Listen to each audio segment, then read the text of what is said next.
monde, j'espère que vous allez bien. Bienvenue back dans la chaîne YouTube. Merci d'être là. Aujourd'hui, nous sommes encore de retour avec une nouvelle vidéo, mais aujourd'hui ce sera un peu différente. On va parler de la parole de Dieu. Je vais vous parler d'un verset que Dieu a mis dans mon cœur lorsque je méditais. Donc, allons-y. Hello guys, welcome back to my channel. This is your girl Benita Worship, aka Lady Benita. So today we're back with another video, but today will be kind of different. Today we will be talking about the Word of God. I will be talking to you guys about what God has put in my heart, about a verse that I read when I was meditating. Okay. Nous allons lire dans Romains 14, versets 7 à 9. Je vais lire la parole de Dieu. En effet, nul de nous ne vit pour lui-même et nul ne meurt pour lui-même. Car si nous vivons pour le Seigneur, et si nous mourons pour le Seigneur. Soit donc que nous vivions, soit que nous mourions, nous sommes au Seigneur. Car Christ est mort et il a vécu afin de dominer sur les morts et sur les vivants. Donc, simplement, ce verset nous explique que nous ne pouvons pas vivre en nous-mêmes. En effet, nous vivons pour le Seigneur. Car Dieu a tant aimé le monde et il a donné son Fils unique pour afin que celui qui croit en lui ne périsse point. Dieu est mort sur la croix afin que nous soyons vivants. Alors, dans ce monde, nous ne vivons pas pour nous, mais nous vivons pour Dieu. Nous vivons pour la gloire de Dieu. Nous vivons parce que Dieu est mort sur la croix.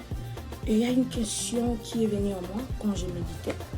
Et la question est celle-ci: pourquoi nous vivons pour le Seigneur?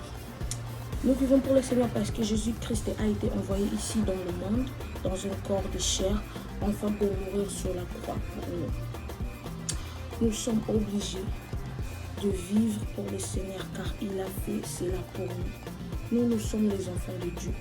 Nous sommes les héritiers du Christ. Dieu le Père a envoyé son Fils unique sur la terre afin que Jésus-Christ puisse sauver le monde. Si Dieu n'a été pas envoyé au monde afin que pour nous soyons sauvés, nous n'allons pas être en vie en ce moment. Jésus-Christ est le sauveur de l'humanité. Jésus-Christ nous a sauvés, il nous a donné la vie éternelle. C'est pour cela, la Bible dit, nous ne pouvons pas vivre en nous-mêmes, mais nous devons vivre en Jésus. Nous devons vivre pour Jésus. Et nous allons mourir pour Jésus. Nous devons mourir pour Jésus parce qu'il était mort sur la croix pour nous. Alors je vais encourager toi mon frère, toi ma sœur, de vivre ton vie en Jésus-Christ. De vivre ta vie en Jésus-Christ, de prendre des décisions en Jésus-Christ. Ne laisse pas que ce monde puisse t'influencer. Ne laisse pas que les mauvaises choses puissent t'influencer. À chaque fois que tu voudras faire quelque chose, rappelle-toi qu'il y avait un sauveur qui est mort sur la croix pour toi, afin que tu puisses être en vie. Il ne faut pas renier Jésus, car Jésus ne nous a pas renié. Jésus a accepté de mourir sur la croix, même s'il n'était pas pécheur, car Jésus est plus saint.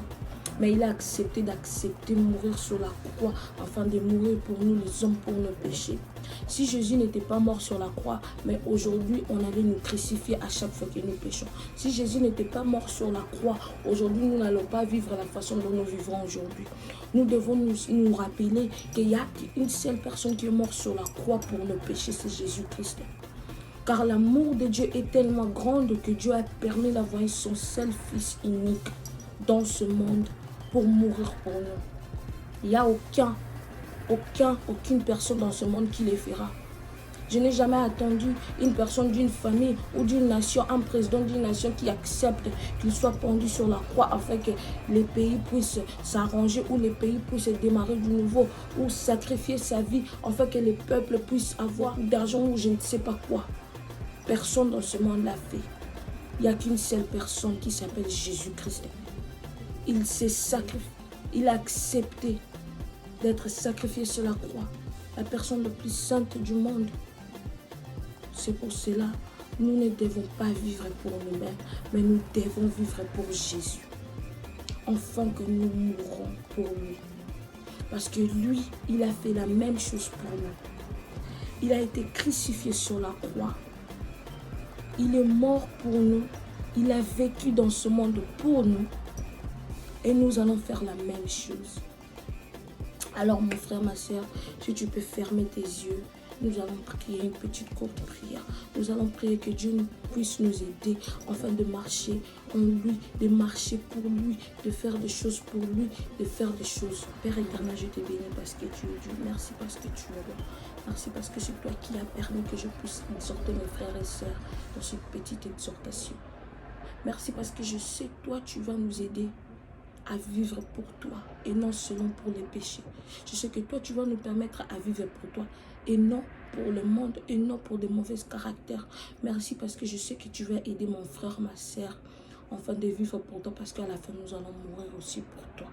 Que l'honneur, la gloire, la magnificence reviennent qu'à toi seul dans les siècles, pour les siècles des siècles. Amen. Merci mes frères et sœurs, c'est la fin de notre vidéo. Merci parce que vous étiez là pour nous regarder. Alors n'oublie pas de s'abonner, de s'inscrire. N'oublie